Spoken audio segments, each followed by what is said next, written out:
Hello and welcome to the 100th episode of The Little Insight. I never thought that we make it this far actually, but we did. And this is also the last episode of The Little Insights.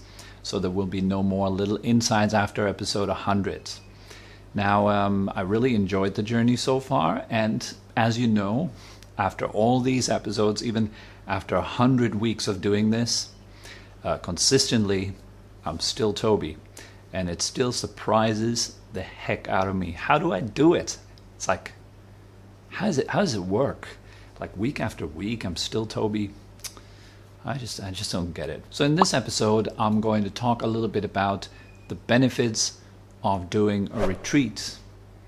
So let's get started right after the intro.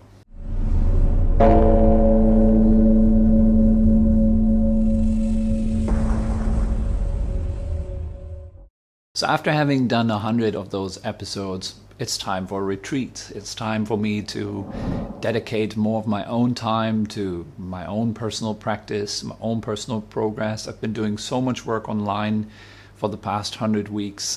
It is now time for me to retreat, to withdraw, to take some more of my time to actually devote to my own practice, my own progress, instead of using all that time for editing, for composing, for doing this, for doing that, for writing online. I've spent so much time in front of the computer in those last 100 weeks. It's too much. So that's why I need to retreat. So what is actually a retreat? There's two forms of retreats. I would say there is an inner retreat, there's an outer retreat. The outer retreat is pretty simply changing your location, changing your life structure, your habits, etc. So you might, for example, retreat from using your phone after 6 p.m. You might retreat from, let's say, doing a certain action every day that you're doing habitually. You might retreat from doing that action because you've found out that it's harmful in some way. You might retreat from eating meat. You might retreat from drinking alcohol. You might retreat from all these kind of actions, or you might just move to another place for whatever amount of time. Let's say I'm retreating into a monastery for 2 weeks, or I'm going to do a deep retreat in the mountains for 3 months or 3 years or whatever. So that is the outer retreat. You're removing yourself from your usual environment, your usual habits, your usual actions, your usual structure. So what is the inner retreat? Well, it's just like the outer retreat. You're removing yourself from your habitual, usual modes of thinking, of feeling, etc. Whatever causes harm in your life, you're removing yourself from that, creating a different kind of inner world. So that is important. Both retreats are important. Both can reach up to a very refined way. Let's say, for example, if you're retreating to the mountains for 3 months, that's a very, very deep retreat. That's very sublime, very refined. If you go into complete silence, you're in that environment where there is hardly anything impinging on your senses. You're very isolated, all that. So this is the form of outer retreat that is very sublime. The form of inner retreat that is very sublime is to completely transcend all thoughts, all fabrications, all emotional states, all feelings, and to find that inner equilibrium, this complete balance that is beyond all duality. That is internal retreat. So we have both of these forms of retreat. Why should we do meditation retreats? Well, in my opinion, I think it's very, very important to do a meditation retreat every now and then, because it gives you the opportunity to really devote your time, your energy to the practice.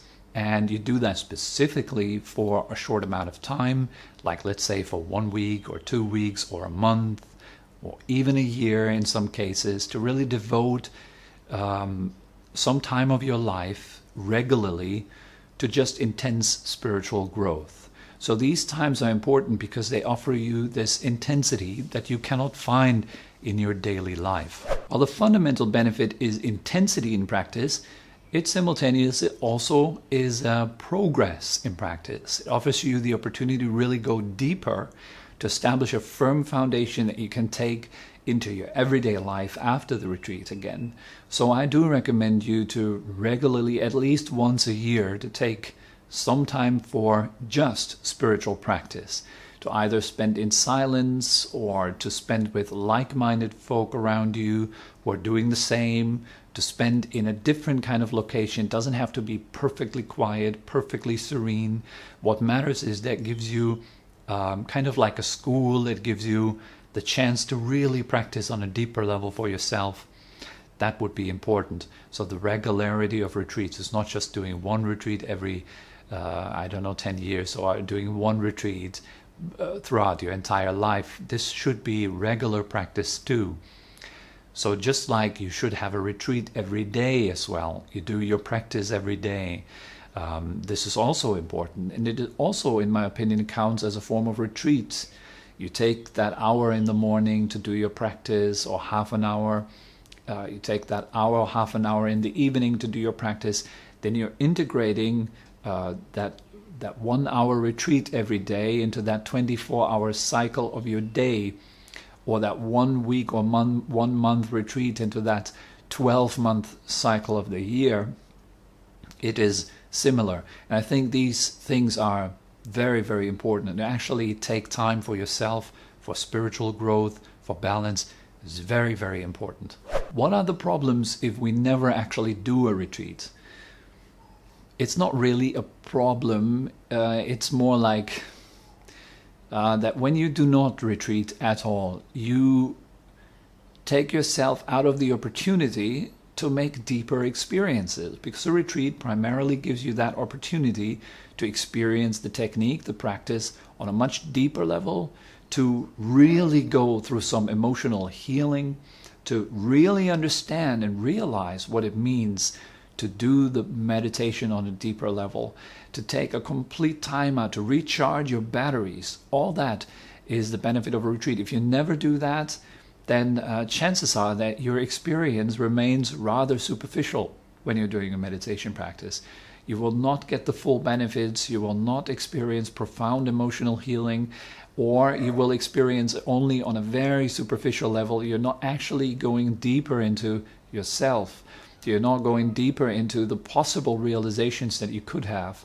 And so that you cannot establish a deeper foundation that will serve you truly in your life. It will kind of, for most people that do not do retreats, meditation practice remains on the intellectual level, or just a little bit deeper than the intellectual level, with some superficial kind of scratching the surface of the inside of the realization. So a retreat allows you to dive deeper into that and really make the kind of experiences that you would read in good books, when you read the life stories of meditation masters, etc., the full benefits of meditation that we even might read in Forbes magazine, or in online. There's this, you have these blogs with lists of the 10 benefits of meditation practice, etc. The full benefits that you can read about, you can actually only experience them if you fully immerse yourself. What kind of types of retreats are there? Well, if I would have to kind of define the types of retreats, I would say they reach all the way from hardcore retreats, where you stay in complete silence, in complete isolation for yourself for many years, like 3 years, 3 months, 3 weeks, altogether, as they do in some Buddhist traditions, particularly Tibetan Buddhist traditions. You have these traditional 3-year retreats of complete isolation, of very severe, very strenuous practice every day.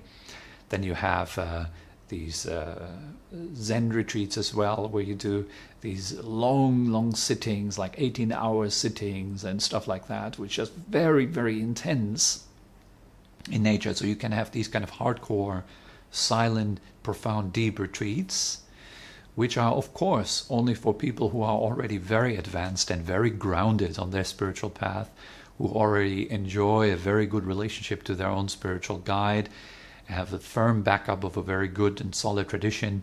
That makes perfect sense. And it reaches all the way up to the very easy entrance level retreats, in which you're not required to be silent, in which you have the freedom to explore meditation on a deeper level, to get to know what it all means, to really build your own practice. For the beginning, the entrance level, for example, these are retreats that we are doing here in Phuket on a weekly basis. They're mostly entrance level retreats. They're not reaching that deep, they're not silent, they allow you to really playfully engage with the practice, to go a little bit deeper in your own rhythm, your own time. You're not required and forced to sit at specific times throughout the day. We only do that in the morning, we do that in the afternoon. You have a group of like-minded people, everybody trying to discover meditation for the first time, trying to go a little bit deeper into the practice. But however, to build something that's authentic, that is based on solid tradition and solid practice, and that yields results really fast if done properly. So in a retreat like this, you receive a lot of guidance, or receive a lot of help, which is required in the beginning, particularly also private instruction, one-on-one help, where the teacher directly talks with you about your progress, about your experience in meditation practice, either in a private setting or in the setting of a small group where you are able to open up emotionally as well and open your heart as well. So this would be like an entrance level retreat. And so you can start with these kind of retreats. You can start the journey to explore what does it mean to retreat? What does it mean to dedicate a short amount of time to meditation practice, exploring the play of your mind, to understand what powerful tool your mind actually is and how you are actually shaping your experience of life as you go along. So for that, entrance level retreats are great. If you want to break through all the way to the profound states of meditation, to enlightenment, etc., sure, then you have options for that too. If you're just beginner, then do a beginning retreat. If you're already very advanced, then do what corresponds with your tradition and do that. So we're coming to the end of this last video. That's it for not only this week, but that's it for all the little insight. It was a wonderful time having you. It was a nice little experiment for me. I was very shy doing these little insights in the beginning. I was very reluctant to post to post a video of myself, and it feels really odd looking at myself doing these videos, but it was a nice little exercise for me to do it anyways and to stick to something for 100 weeks. So yes, I really enjoyed the time. I hope you did too, and I hope it benefited you in some way. Well, if you like, you can write down anything in the comment section below. It would be nice to read your comments. And for now, I say thank you all very much and goodbye.